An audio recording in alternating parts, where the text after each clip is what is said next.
I don't care what you have done, where you've been, what your past holds, the mistakes you're making, the mistakes you've made, the bad choices you're still making today.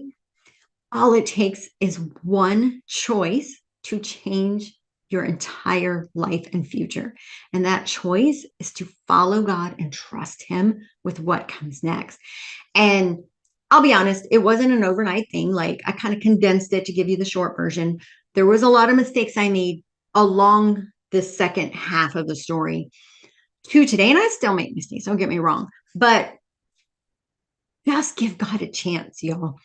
If you are someone who is pissed off at the world because of what has happened to you, you hold anger and resentment, you come from a broken home, you think there's no future for me because look where it started. God doesn't care about where you start, He cares where you finish.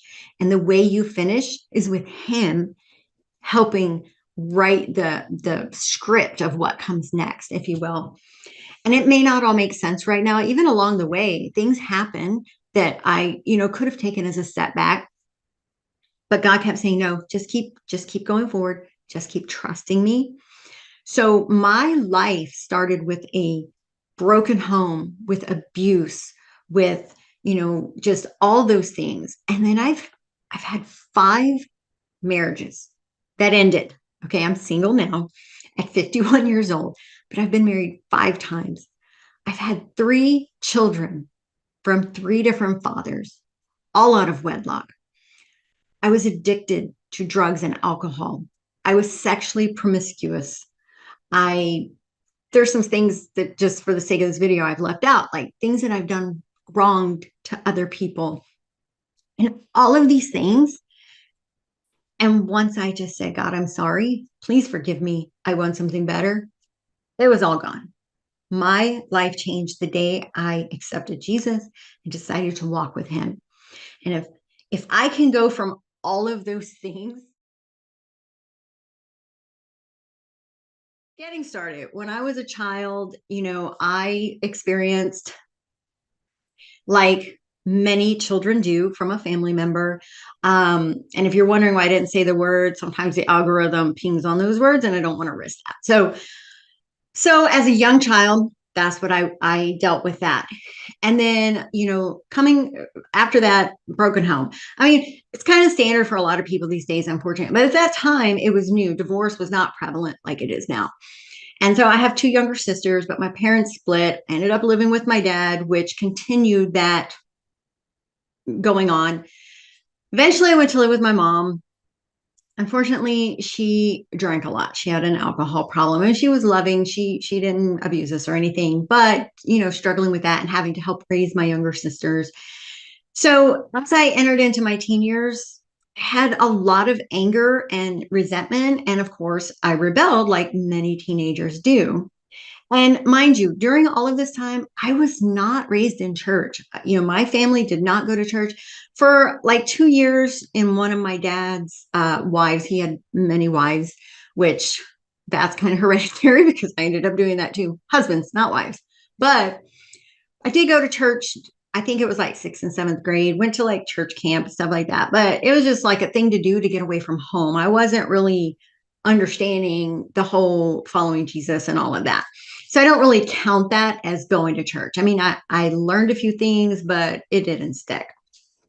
So moving into my teenage years, like many young girls do who come from broken homes and deal with at an early age, I was just looking for love. And so most of my teenage years was spent drinking, partying, like sexual promiscuity, just looking for someone to give me the attention that I needed. And of course, that did not end well. At 17, I ended up getting pregnant and having a child. Now, a few years later, I did give that child up for adoption to a family member. And that kind of took a whole bad spin. And again, I'll share about that in another video. But teen pregnancy, 17 years old. And now I'm an adult. So I turn 18. I'm still living with my mom and I meet the love of my life. Okay. The only problem was, and I didn't know it at the time, but he was just so fascinating, brought me out of my shell. Like he showed me the attention that I had been striving for my whole life. The problem was, he was a massive drug addict and a drug dealer. So I married him, not knowing these things at the time, but eventually it all came out. And so, long story short, it didn't end well. I actually ended up leaving. I joined the military and left the country. Okay. So I was like 21 at this time. But the reason I joined the military is because after meeting him and, placing kind of all my, like, he was my everything, which is a big mistake because later I learned that God is my everything, but I didn't know that at the time. That led me into what, 18, 19, 20 to 21. So 3, 4 years of nothing but partying, drugs, alcohol, waking up on couches. I didn't even know where I was half the time. I mean, it was just, those were some really bad years of my life. And honestly, I can't believe I actually made it through them because we partied so hard. So 21, I joined the military and I'm thinking, okay, I'm getting out of this lifestyle. Well, that just opened up a whole nother mess. Now, don't get me wrong, I'm very proud of my military service. I served for 18 years, but during that time, I started kind of searching for another thing to fill me. So before it was finding someone to love me, now it was searching for validation, acceptance. Well, I came in the military when women weren't really liked. Okay. They were putting us on ships and enter us into the men's kind of spaces. And it was very, very difficult. And so I kind of compromised a lot of my values in order to be accepted and to be taken seriously as a woman in some of these fields.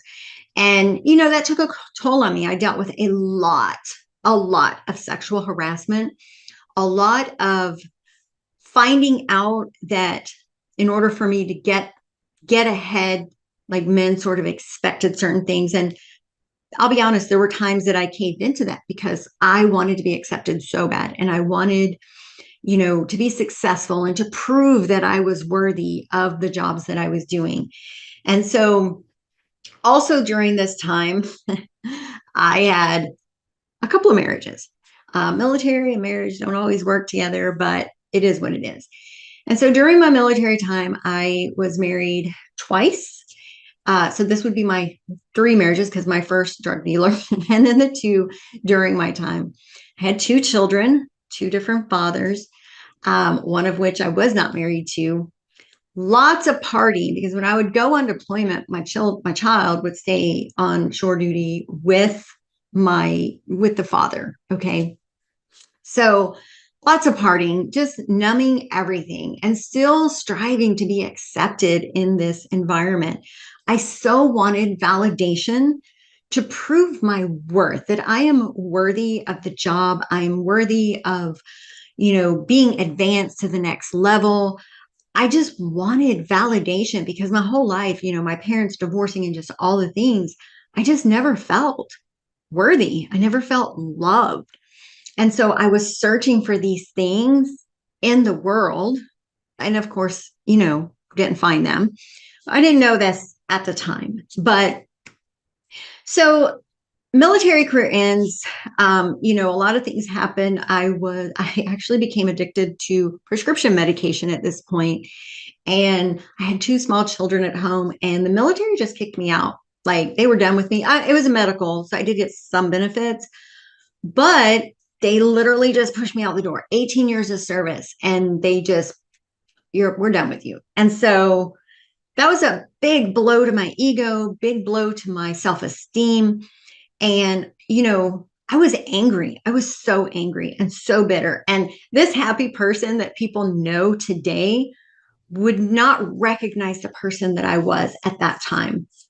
This was like 2011, 2012. And I just hated the world. I was so angry. It took me about a year to detox off of all the medications that the military had put me on. And at this time, I was jobless. I couldn't find a job. Nobody would hire me. Like 18 years of service, I have a college degree. Not even fast food would call me back. I'm not even kidding.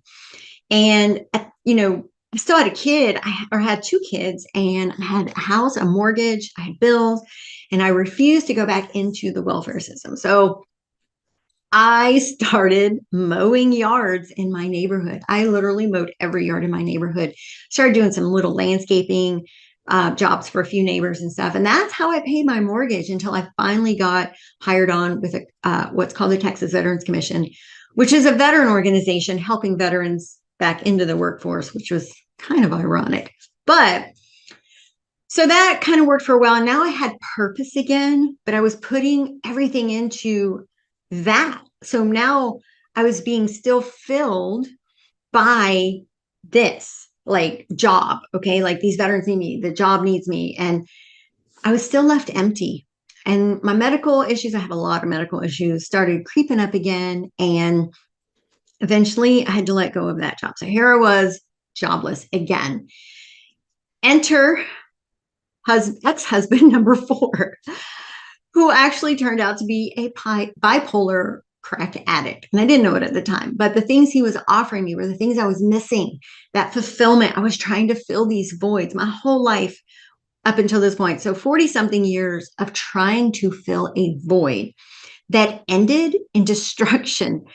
This man wiped out my bank account, got me back on mental health drugs, which I swore I would never do. And I started spiraling again. Still had the children at home. They were growing, but they were still younger, in elementary and middle school, I think, at the time. And finally, one day, this new church opened kind of down the street from my house. And I was like, you know what? Well, actually, I church shopped. I was like, I need to go to church. Like, you just get that feeling when you're at the bottom of the barrel. You're like, maybe I'll go to church. I don't know. I've tried everything else. And so I church shopped for a little while, and it just wasn't happening. I went into these places and just, I felt judged. I felt like odd, out of place, whatever you want to call it. So I went and tried out this new church. It's Church Unlimited. That is now my home church. And in the message that I was hearing that day, it just, my life, like a light bulb went off. And I felt for the first time God speaking to me. And I didn't ever understand when people said that before. I was like, what do you mean God speaking to you? Like, I don't even know what that means. In that moment, I realized what that meant, because I've heard him saying, just come to me and I am going to make you better. I'm going to make everything better. And so from that day forward, I just kept going, and I ended up starting to serve. And I joined a life group, found some other women, which, funny story, when I came out of the military, I could not be around other women because I didn't know how to be a normal woman. My whole life, well, for the last 20 years was in the military.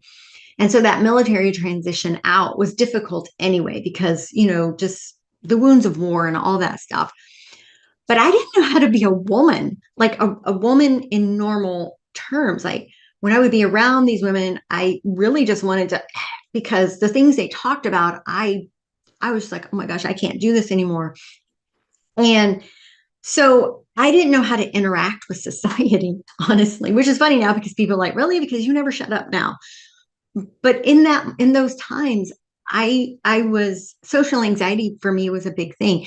I was diagnosed with PTSD, major depressive disorder, general anxiety disorder, and a few other acronyms from the alphabet. And I just didn't know how to be human, really.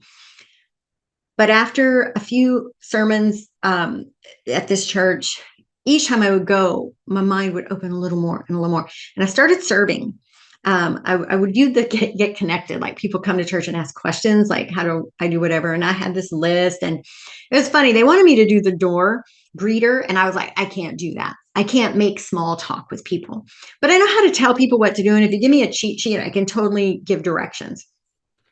So I started serving there. I joined a life group with these other women. And for the first time, I didn't feel weird anymore.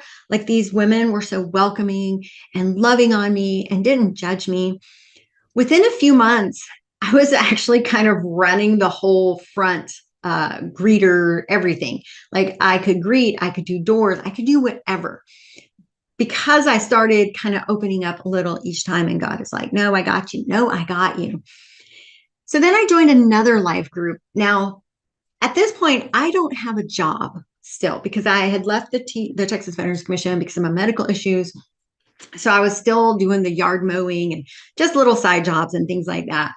And I joined this life group, and it was for writers.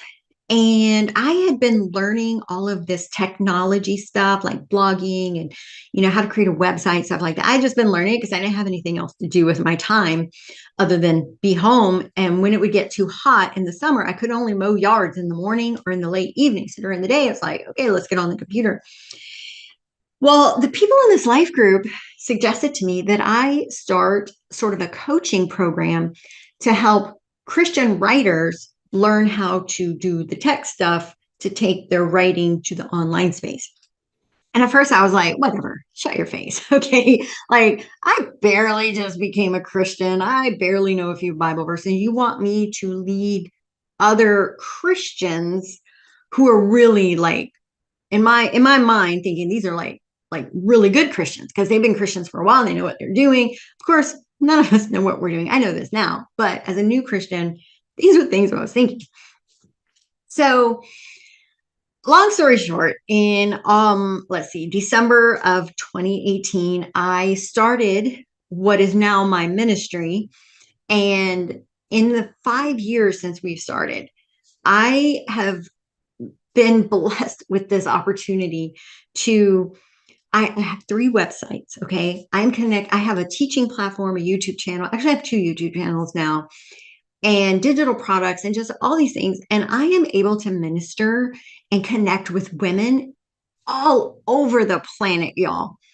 And if you had told me 10 years ago, coming out of the military, well, it's been 14 years, but when I got out of the military, as broken as I was, addicted to drugs, no job, having my 4th husband and all these children out of wedlock, and just all the things that I had incurred and experienced over my life. If you had told me that day that 10 years from now, you are going to be leading a ministry online, helping spread God's message across the world in the online space, honestly, I would have been shut your face, like whatever. And here I am talking to you on this video today, sharing this journey with you. And so all that to say, I know I'm kind of keeping this going a little while, but I try to condense it as much as possible. I don't care what you have done, where you've been, what your past holds, the mistakes you're making, the mistakes you've made, the bad choices you're still making today. All it takes is one choice to change your entire life and future. And that choice is to follow God and trust Him with what comes next. And I'll be honest, it wasn't an overnight thing. Like, I kind of condensed it to give you the short version.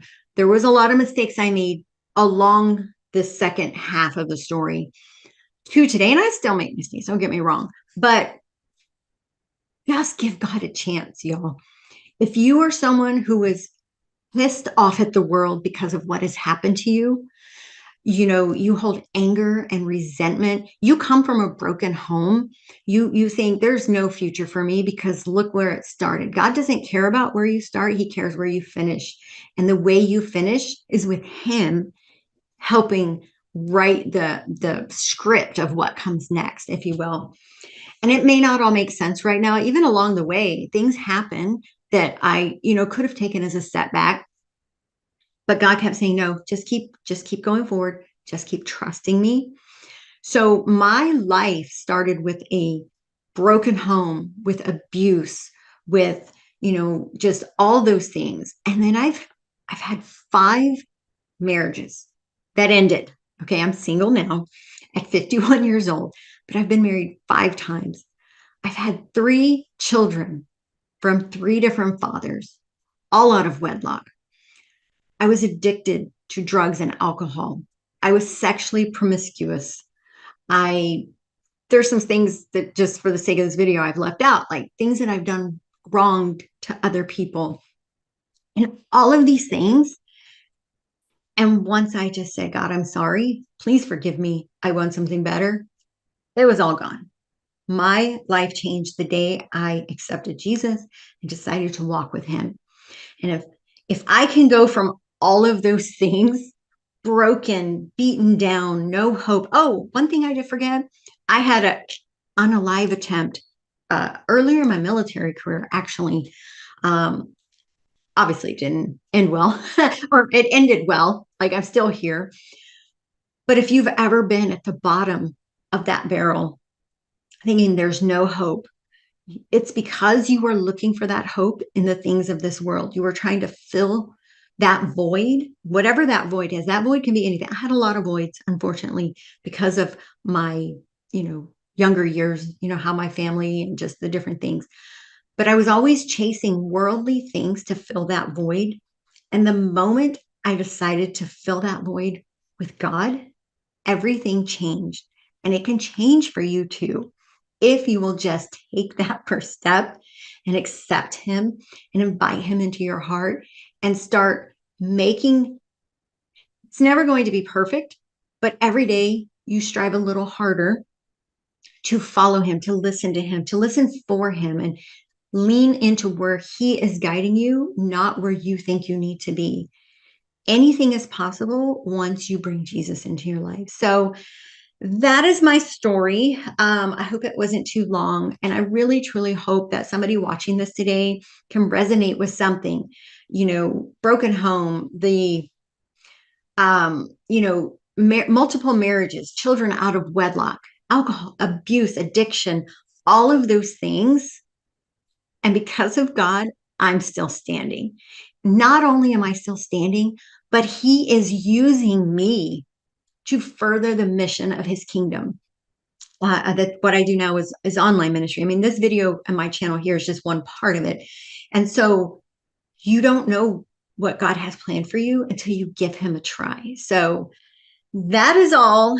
I thank you so much for listening. I would love to hear your feedback, your comments. If anything I said today resonated with you, or if you're in any of those places that I mentioned right now, let me know. Let me pray for you, because God truly wants to make your future the one He has planned for you and not the one that has already been going on. All right.